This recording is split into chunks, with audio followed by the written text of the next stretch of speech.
기독교 신앙이 다른 것과 다른 것은 부활 신앙입니다. 부활의 신앙을 빼버리고 나면 아무것도 없습니다. 빈 껍데기밖에 없습니다. 껍데기도 아닙니다. 그거는 기독교가 아닙니다. 예수께서 부활하셨다라고 하는 것, 십자가에 못 박혀 죽으셨다가 3일 만에 다시 살아나셔서 부활의 첫 열매 되셨습니다. 그것이 부활의 메시지이고, 그것이 초대교회가, 마가가 그의 공동체에게 꼭 전하고 싶었던, 그리고 사도들이 어떤 경우에도 놓치지 아니하고 계속해서 그 교회에 전했던 설교의 중심 포인트는 예수 부활입니다. 주님이 부활하셨습니다. 사람의 생각으로 되어지는 어떤 일들이 아니라, 혹은 사람들이 모여서 교제를 나누고 친교하는 그 어떤 것이 아니라, 우리의 이성으로는 도저히 파악할 수도 없고 알 수도 없는 주님이 부활하셨습니다라고 하는 사건이 이 기독교 신앙에 있어서, 또 우리에게 있어서 가장 크고 중요한 사건입니다. 만약에 예수 믿노라 하면서도 우리가 십자가의 부활 신앙을 알지 못한다면, 또 그것을 인정하지 않는다면, 의구심을 가지고 있다면, 그래서 우리의 삶이 단지 이 세상뿐이라고 한다면 세상에서 제일 불쌍한 사람들이 지금 여기 모여 있는 겁니다. 부활의 신앙이 내 안에서 확실하지 않으면, 경험되지 않고 예수 믿노라 하고 여기에 앉아 있으면 그건 가장 불쌍한 거예요. 차라리 교회 밖에서 자기 마음대로 사는 게 훨씬 편합니다. 예수가 부활하셨습니다. 그것이 오늘 여러분에게 분명한 신앙 고백이 되어질 수 있기를 원합니다. 부활의 사건은 두려움 때문에, 죽음의 공포 때문에 도망가 버렸던 제자들을 다시 끌어 모았습니다. 부활의 사건은 자기 목숨 연명하겠다고, 예수가 십자가에 못 박혀 죽었기 때문에 그 반역자와 함께 한다, 그래서 나도 죽을까 봐 제 목숨 연명하려고 도망갔던 제자들이 예수 때문에 다시 모여들 수 있도록 만들어준 사건이 부활 사건입니다. 교회가 모일 수 있는 한 가지 이유는 다른 것이 아닙니다. 프로그램이 좋고 사람이 좋아서 모이는 것이 아니라 예수 부활 사건이 우리에게 분명히 고백되기 때문에, 그것을 고백하고 있기 때문에 여기 모여 있는 것입니다. 십자가라고 하는 것은 인간들이 하나님께 반역한 행위입니다. 그래서 찾아오신 예수 그리스도를, 성자 예수를 못 박아 버렸습니다. 하나님에 대한 적대 행위입니다. 그런데 부활은 그럼에도 불구하고 하나님이 우리를 사랑하셔서 우리에게 새로운 생명을 주시겠다고, 우리는 도저히 이해할 수 없는, 우리는 극복할 수 없는 죽음을 극복하도록 우리에게 주신 최고의 선물입니다. 그래서 분명히 믿으시고 여러분 가슴속에 심을 수 있기를 원합니다.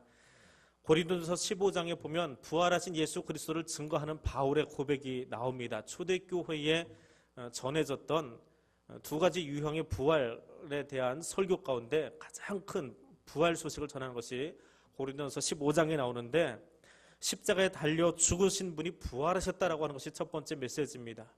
십자가에 죽음이 없고 부활이 있지 않습니다. 죽어야 부활합니다. 죽어야 합니다. 그리스도 안에서 죽어야 합니다. 그래야 우리에게 부활이 있습니다. 그리고 주님은 부활하셨을 뿐만 아니라 하나님 보좌 우편에 올라가신 분입니다. 지금도 그곳에서 저와 여러분을 위해서 기도하고 계시는 분입니다. 기도하기 힘들어요? 못하겠어요? 나는 기도 못해요. 그건 예수의 능력을 알지 못하고 예수가 어디 계시는지도 알지 못하는 어리석은 사람들입니다. 내가 하는 것이 아니라 오늘 나의 기도를 돕고 계시는 분이 지금 저 하늘 보좌 우편에서 내가 어떤 기도를 해야 될지를 더 잘 아시고 하나님께 구하고 계시는 것을 믿으실 수 있기를 원합니다. 그러면 우리의 기도가 힘이 있습니다. 내가 무슨 말 할지 몰라요. 내가 하려고 하니까 기도 언어가 없지요. 기도 못하지요. 안 하려고 하지요. 피해가지요. 그런데 주님이 하십니다. 주님이 가장 잘 아십니다. 그분께 여러분의 입술도 맡겨놓으세요. 그러면 어린아이의 입술을 통해서도 주님은 기도를 받으십니다. 주님이 지금 그 보좌 우편에서 우리를 위해서 기도하고 계심을 믿으실 수 있기를 원합니다. 부활은 주님의 그 죽음을 통과해야만 하나님이 우리에게 주신 영광의 자리로 나아갈 수 있는 통로로 우리에게 주어진 것입니다. 그리고 사도 바울은 15장에서 예루살렘의 사도들 베드로나 혹은 다른 제자들이 전했던 이야기와 내가 전하는 내용이 똑같다라고 이야기합니다. 동일하게 그 사도들의 전승을 따라서 교회도 지금 전하는 내용이 동일합니다. 다른 것 없습니다. 예수가 부활하셨다라고 하는 것이 한 번이라도 우리의 예배 속에서 빠져버리거나 고백되지 않는다면 그것은 예배가 아닙니다. 주님이 나를 위해서 부활하신 것 때문에 감사해서 예배 자리로 나오는 거예요. 하나님이 나를 만들어주신 것 때문에 감사해서 이 자리로 나오는 거예요. 그리고 그 감사의 고백 때문에 우리가 찬양하고 기도하고 그 감사의 고백 때문에 주님께 저 예물을 드리는 것이고요. 그 감사함 때문에 하나님이 나를 지으셨고 내게 새 생명 주셨기 때문에 내 삶을 하나님께 내어놓는 것이 예배입니다.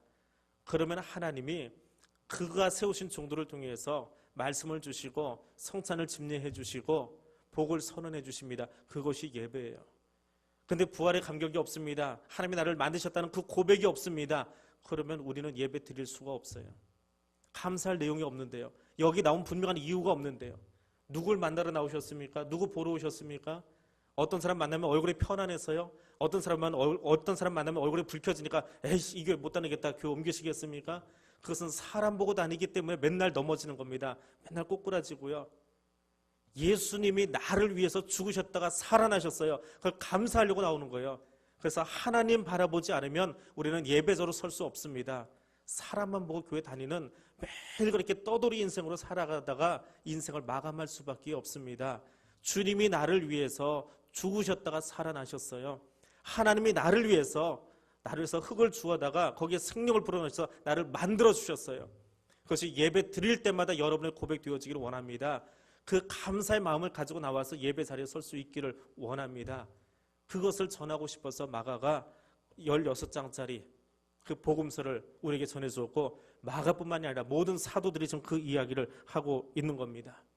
그리고 그 부활하신 주님은 제자들에게도 나타나셨고 바울에게도 나타나셨고 오늘 나에게도 분명히 나타나 주셨습니다. 만나 주십니다. 그 부활의 주님을 분명히 만나시기를 바랍니다. 부활의 주님 만나지 않으면 아무리 신앙생활을 오래 해도요 갑갑합니다. 답답합니다. 왜요? 예수 믿는 이유를 몰라서 그래요. 예수 믿으면 맨날 돈 벌려고 하고요. 예수 믿으면 승진하려고 하고요. 예수 믿으면 뭔가 내가 잘 형통해야지. 그리고 예수 믿으니까 형통하지 않을 때마다 예수가 원망스럽고 하나님이 원망스러운 거예요. 신앙이 엉망이 되는 거예요. 예수 부활의 소식을 먼저 경험하십시오. 그것이 저와 여러분의 고백이 되어질 수 있기를 원합니다. 부활의 소식은 빈 무덤에서 시작합니다. 무덤이 비어 있습니다. 부활한 예수님 때문에 무덤이 채워져 있을 수가 없습니다. 그리고 그 부활의 소식은 여자들에 의해서 먼저 보여졌습니다. 근데 바울은 이상하게 여자를 언급을 안 합니다. 왜냐하면 바울이 전하던 그 당시에 그 시대 상황이 가부장적인 사회다 보니까 여자들의 증언은 증언으로 인정을 하지 않았습니다. 그래서 여자들이 먼저 보았다 그 이야기를 쓰는 것이 바울에게는 아직 좀 힘든 이야기였는지 모릅니다. 그래서 게바에게 먼저 보이시고 그렇게 15장이 시작합니다. 근데 마가는 그리고 복음서 기자들은 분명히 이야기합니다. 부활을 먼저 만난 사람은 여자들이었습니다. 남자들은 다 실패했습니다. 제자들 다 도망갔습니다. 남성 제자들은 다 도망갔습니다. 근데 끝까지 그날 그 자리를 지킨 사람들은 여자들이었더라. 그렇게 이야기를 시작하고 있습니다. 근데 그렇다고 여자만 띄워주는 건 아니에요. 그 주님이 어디로 나타나셨어요? 그 여자에게로, 갈릴리에 가서 제자들에게로, 그리고 공동체에게 나타나셨어요. 주님은 오늘 이곳에 함께 하기를 원하고 계십니다. 우리 가운데 같이 오셔서 우리 모두가 그 부활의 주님을 만나기를 원하고 계십니다. 여러분도 분명히 만나실 수 있기를 원합니다. 그리고 부활하신 주님이 우리에게 주시는 소식은 더 이상 의심하거나 더 이상 불안해하거나 더 이상 숨어있지 말고 확신을 가지고 나가서 전하라라고 하는 거예요. 선교의 명령을 주기 위해서 주님이 자신을 제자들에게 나타내 보여주셨어요. 깜짝 쇼 하려고 나타나신 게 아니에요. 이벤트 하려고 나타나신 게 아니에요. 짠하고 나타나서 고작 떡 한 덩이 물고기 몇 마리 더 먹여주시려고 거기 나타나신 게 아니에요. 내가 나의 부활 소식을 들었으면 너는 이제부터 나가서 선교하라라고 하는 거예요. 전하라라고 하는 거예요. 부활의 주님을 알고 나면 전할 수밖에 없습니다. 그것이 예수 만난 사람의 모습입니다. 외치지 않고는 견딜 수 없어요. 왜요? 내가 이해할 수 없는 엄청난 사건이 내 앞에서 벌어졌기 때문에 외치지 않고는 견딜 수가 없는 거예요. 주님이 그 일을 위해서 제자들에게 나타나셨습니다. 주님은 사내들인 공회나 바리새인들에게 나타나지 않으셨습니다. 머리 똑똑한 그들에게 나타나지 않으셨어요. 조금 모자르고 겁쟁이고 도망갔지만 그들이 성령 안에서 변화되기를 원하셨고 성령만 의지해서 살아가는 사람들, 자기 힘이나 자기 지식이나 자기 능력 의지하는 사람이 아니라 세상 법 의지하는 사람이 아니라 성령만 의지하고 살아갈 줄 알았던 그 사람들을 향해서 주님이 찾아오셨어요.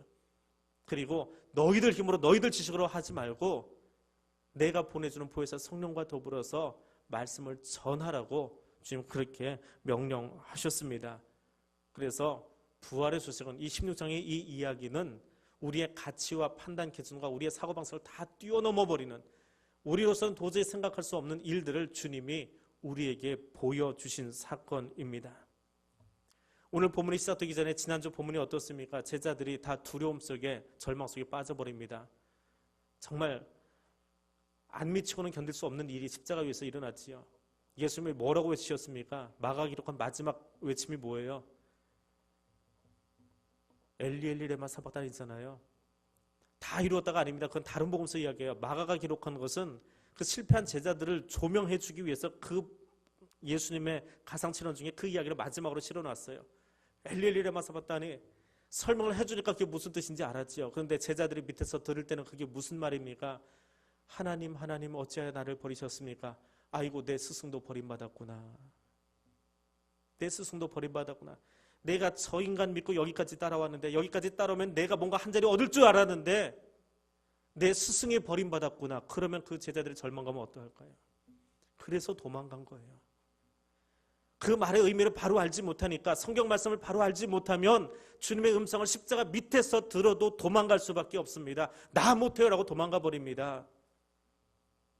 성령 의지하지 않으면 우리도 그렇게 도망가게 되어 있습니다. 못하겠습니다. 그 자리 내가 서지 않겠습니다. 도망갈 수밖에 없습니다. 제자들이 그랬습니다. 다 도망갔습니다. 뛰어내릴 줄 알았습니다. 그래도 뭔가 바뀔 줄 알았습니다. 그런데 마지막으로 완전히 쾅 하고 도장 찍어버린 사건이 생깁니다. 무슨 사건입니까?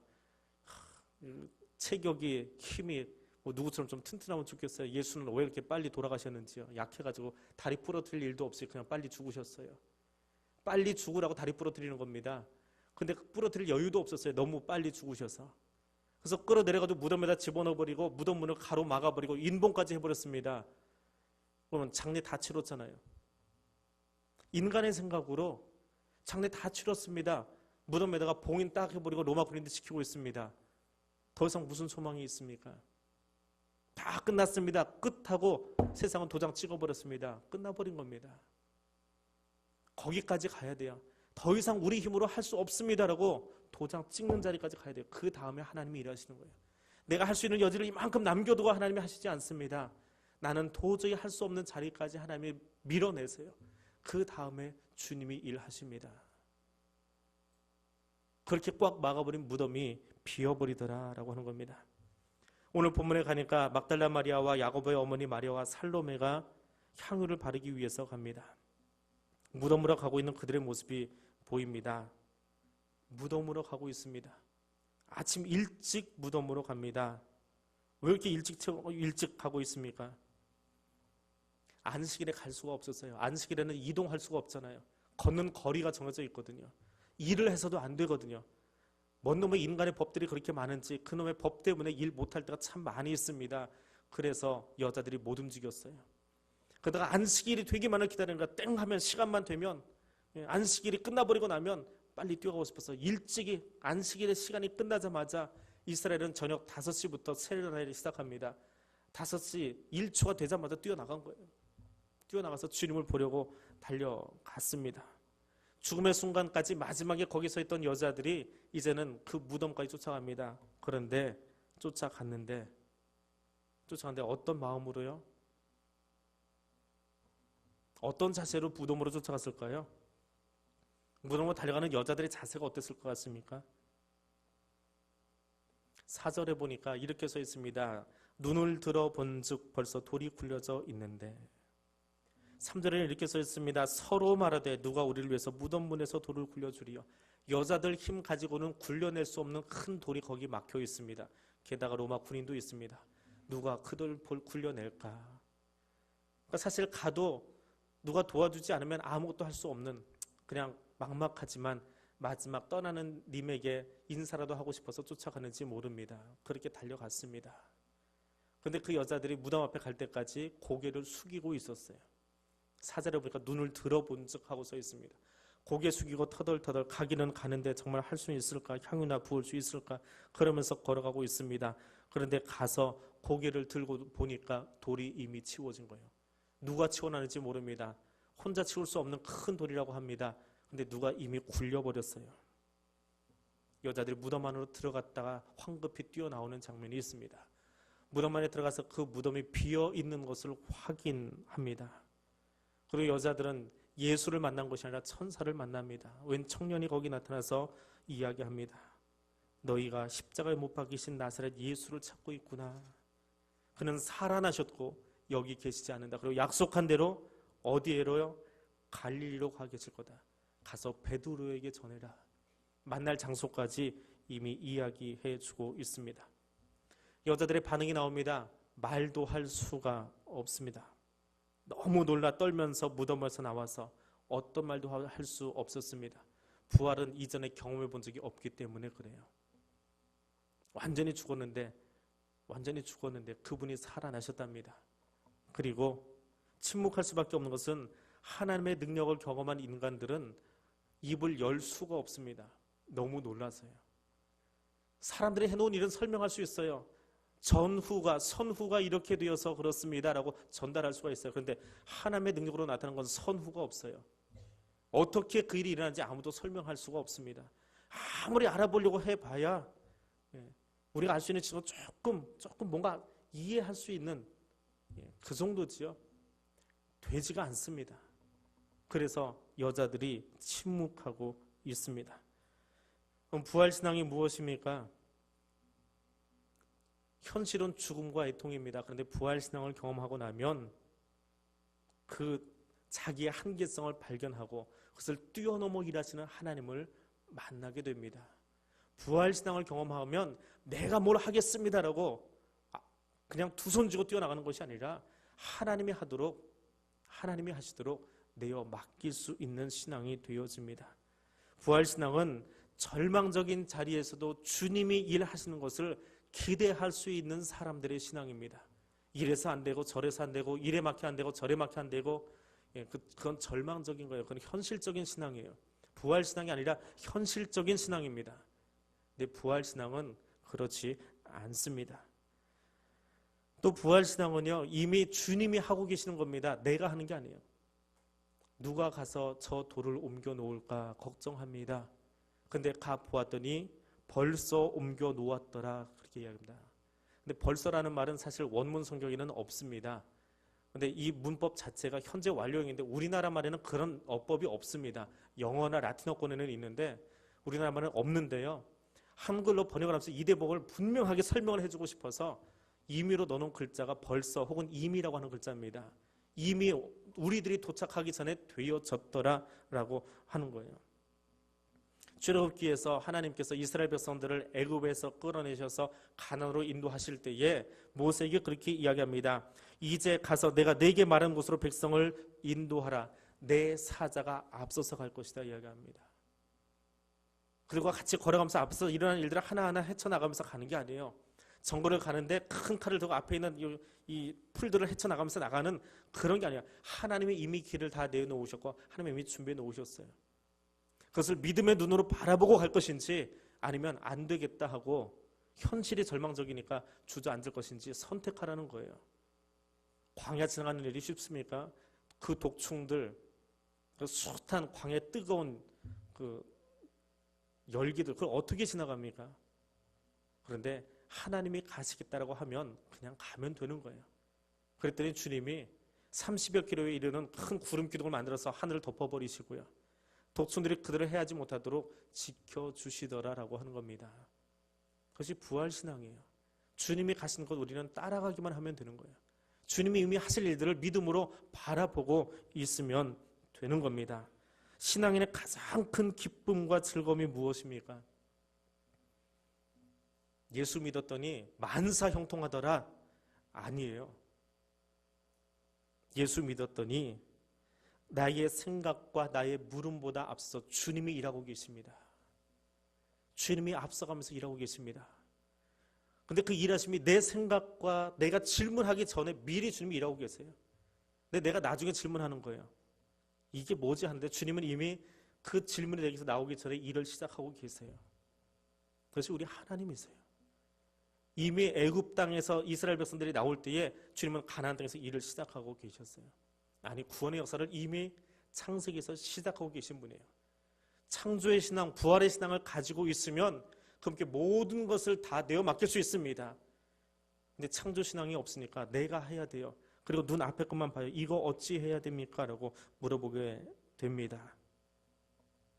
부활 신앙이 없으면 위로의 말씀을 듣고도 놀랄 수밖에 없습니다. 근데 부활 신앙을 경험하고 나면 내 실존이 바뀌어요. 내 존재가 바뀝니다. 예전에는 도망자가 되어졌고 겁쟁이가 되어져서 갈릴리로 갔지만 부활하신 주님을 정확히 만나고 경험하고 나니까 두렵지 않습니다. 순교도 괜찮습니다. 카타콤에도 들어갈 수 있습니다. 주님과 함께하는 것이 무엇인지 알았기 때문에 그렇습니다. 십자가는 세상 사람들에게는 미련하고 거치는 겁니다. 예나 지금이나 십자가 세워지는 것 사람들이 결코 좋아하지 않습니다. 그런데 주님은 우리에게 그 현실을 뛰어넘어서 인간의 이성을 뛰어넘어서 일하기를 원하고 계십니다. 그리고 그 하나님만 의지하라고 말씀하고 계십니다. 알바트로스라고 하는 새가 있습니다. 이 새가요, 크기가 한 90cm 정도 되어진대요.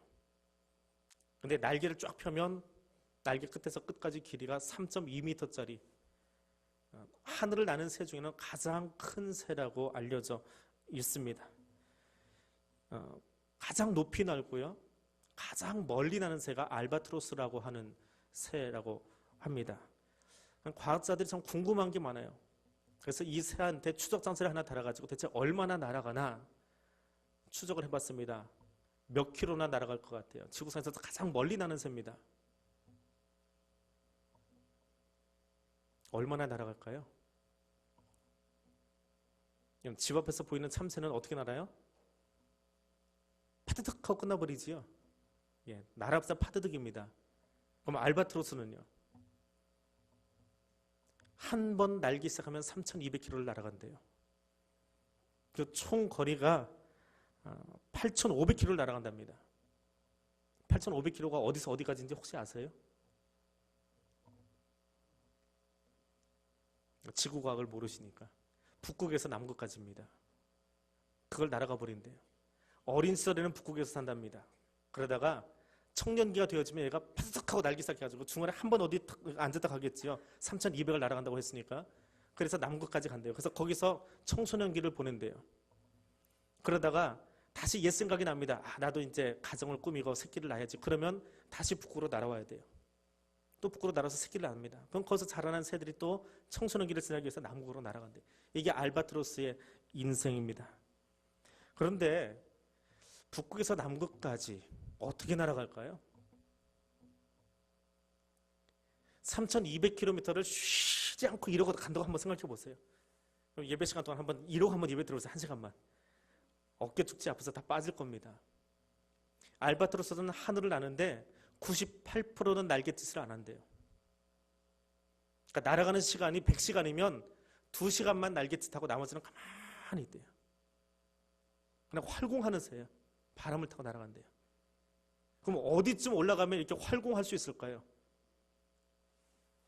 이 알바트로스가 제일 좋아하는 바람이 폭풍우 바람이랍니다. 폭풍우만 치면 이 알바트로스가 높은 벼랑 끝까지 올라간대요. 그리고는 그 폭풍우에다가 자기 몸을 던져버린답니다. 날아가는 게 아니고요. 툭하니 던져버린대요. 그럼 폭풍이 그 밑에 있는 바람을 끌어올리면서 이 알바트로스를 위로 튕겨 올려버린대요. 제 꼭대기로 튕겨 올라간대요. 그럼 폭풍의 꼭대기에 도달한 다음에 날개를 쫙 펴고는 신나가지고 거기서 한 몇 번 퍼덕이다 가만히 있는데요. 그럼 폭풍에서부터 떨어지는 거예요. 이제 바닥으로 쭉 떨어지는데 그게 3,200km를 떨어져 내려가는 거예요. 그 바람을 이 가슴에다 안고 그대로 내려가는 거예요. 그러면서 한 2% 정도, 자기가 날아가는 거리 한 2% 정도만 살짝 툭툭 쳐준대요. 그렇게 해서 3,200km 북극에서 남극까지 날아간다고 합니다. 이 알바트로스의 별명이 뭔지 아세요? 우리나라 사람들이 지어준 별명입니다. 신천홍이라고 들어보셨어요? 신천홍이라고 하는 새가 이 알바트로스입니다. 신천홍, 믿을 신자, 하늘 전자, 노인 옹자입니다. 하늘만 믿는 노인이란 뜻이랍니다. 하늘만 믿는 노인. 자기 힘으로 날아가는 것이 아니라 하늘을 믿고 날아가는 새. 부활신앙은 어떤 신앙이에요? 내 힘으로 날갯짓 타고 날아가는 것이 아니라 하나님의 힘으로 날아가는 거예요. 하나님의 힘으로 살아가는 거예요. 예수의 남성 제자들이 실패한 이유가 무엇입니까? 자기 힘으로 뭔가 하려고 했어요. 자기 힘으로 한 자리 차지하려고 했어요. 그래서 실패했습니다. 근데 그들이 성령님을 경험하고 나니까, 성령님을 만나고 나니까 인생이 달라져 버렸어요. 그들은 실패한 인생으로 끝나지 않습니다. 다음 주부터는 사도행전을 보겠습니다. 그 성령을 의지한 사람들의 삶이 어떤 것인지를 우리가 누가 이야기를 통해서 한번 보기를 원해요. 그 성령님이 일하시는 것이 단지 우리 입술에 방언이나 터지게 하고 예언이나 하게 하고 그것이 성령의 전부가 아니에요. 성령님과 함께한 사람들의 이야기가 얼마나 놀라운지, 그것이 교회를 어떻게 세워가고 있는지를 우리가 볼 수 있기를 원합니다. 그것을 주기 위해서 복음서 기자들이 그렇게 이야기를 하고 자세하게 풀어낸 거예요. 그리고 마지막으로 마가가 자기 이야기에, 자기 설교의 마지막에 도장 찍은 것이 주님 부활하셨습니다라고 하는 거예요. 주님 부활하셨습니다. 그런데 그 부활의 소식은 세상 사람들에게는 참 정신 나간 이야기예요. 돌았다로 해요. 그거밖에 없네라고 이야기해요. 그런데 믿는 우리에게는 가장 큰 감격의 소식입니다. 그 소식을 분명히 가슴에 담고 살아가는 여러분 될 수 있기를 원합니다. 이 시간 우리 같이 기도하기를 원합니다. 다른 기도가